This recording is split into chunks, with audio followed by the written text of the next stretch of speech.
Hello বন্ধুরা, আদ্বিক and mom চ্যানেলের নতুন একটা ভিডিওতে তোমাদের সকলকে অনেক অনেক স্বাগত। তো গুড মর্নিং তোমাদের সকলকে। সকাল সকাল দেখো উঠে পড়েছি, আর আমার সোনাও উঠে গেছে। তো কেমন আছো তোমরা সকলে? আশা করি সকলে ভালো আছো, আর আমরাও অনেক ভালো আছি। আর আজকে হচ্ছে ষষ্ঠী। তো ষষ্ঠী দিন সকাল সকাল আমি তো খুবই সকালে উঠে গেছিলাম, মা উঠে গেছিলো, তো সেই কারণে আমাকেও ডেকে দিয়েছিল। আমি 5:30 নাগাদ উঠে পড়েছিলাম। তারপরে দেখো আমার সোনাও উঠে গেছে, আর এখানে বাইরে জানলা দিয়েও দিদাইকে দেখতে পাচ্ছে, আর দেখে এরকমভাবে জিভ বাজাচ্ছে, মানে এক এক দিন এক এক রকম শিখছে। তারপরে আর সেরকমভাবে ভ্লগ করা হয়নি, কিছু ছবি তুলেছিলাম। এই যে সকালবেলা আমাদের ষষ্ঠী গাছটাকে যখন পরিষ্কার করা হলো, তারপরে জলটা দিয়ে ধুয়ে শাড়িটা পরিয়ে মালাটা পরিয়ে এসেছিলাম। তারপরে দেখো পুজো করতে গিয়েছিলাম, সেরকম কেউ এসেছিল না। গাছটা মানে একদম হালকা পাতলা ছিল, তখন লোকজন বেশি ছিল না। তারপরে যে গোপুরটাকে আমার মা দিয়েছিল ষষ্ঠী গাছের কাছে, মানে আমার ছেলে হবার জন্য মানসা করেছিল, সেই কারণে দেওয়া হয়েছিল। তারপরে এই যে পুজো শুরু হয়ে গেছে, আর আমি এখানে ষষ্ঠী নিলাম।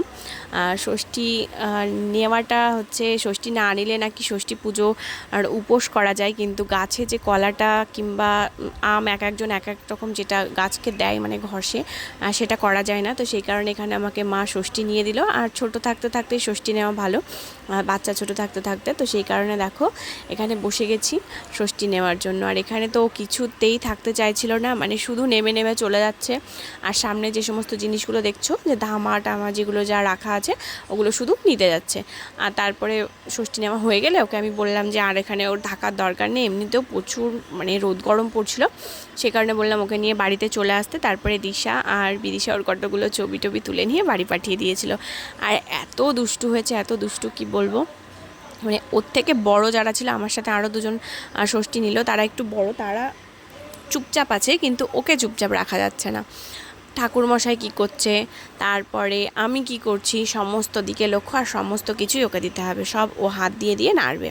তো তারপরে দেখো বোধোর সাথে কতগুলো ফটো এখানে তুলেছে, তুলে নিয়ে বাড়ি চলে এসেছে। আর বাড়ি এসে ওকে রাখা হলো বাড়িতে। তারপরে বিকেলের দিকে একটু বেরিয়েছিল। আর এই যে পাখাটা, এটা ওর দাদু ওকে কিনে এনে দিয়েছে। আর রাত্রে শোয়া স্টাইল দেখো, এইভাবেই শয়।